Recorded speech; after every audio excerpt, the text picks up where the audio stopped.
घन कुहुड़ी है काल गंजाम जिला सोरडा थाना बराड़ी निकट में मर्मन्तुत सड़क दुर्घटना दुई बाइक मुहांमुही धक्का हेबारु 5 जन मृत्यु एवं जड़े गुरुतर आहत होई चिकित्साधीन अछंती।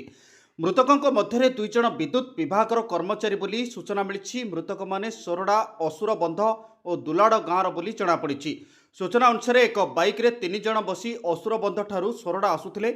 विपरीत दिगरु विद्युत विभाग 3 जन कर्मचारी गोटे स्कूटी रे बसी बराड़ी निकटरे उक्त बाइक सह धक्का होइतिला। स्थानीय लोकों ठारू खबर पाई सोरडा पुलिस अग्निशम बाहिनी घटनास्थल में पहुंची समस्त उद्धार करी सोरडा गोष्ठी स्वास्थ्य केन्द्र को आनिथिले।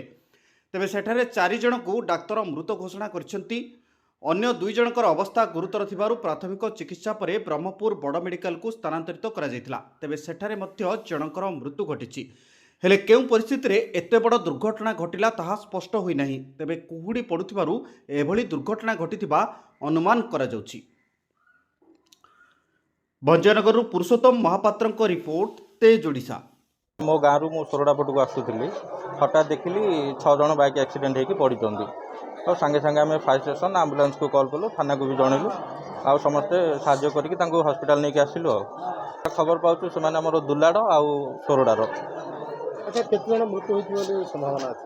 4 जन। आ 2 जन गुरुतर? 2 जन गुरुतर अच्छा से आंबुलांस जोगे ब्रह्मपुर निया कौन केमती दुर्घटना ना कुहड़ी जगू दुर्घटना ना कौन असुविधा है ना कुकुर कि साई पड़े सेटा तो आम कहीपरूँ कि एतिक लगुच दीटा बाइक सामना सामनी धक्का होती।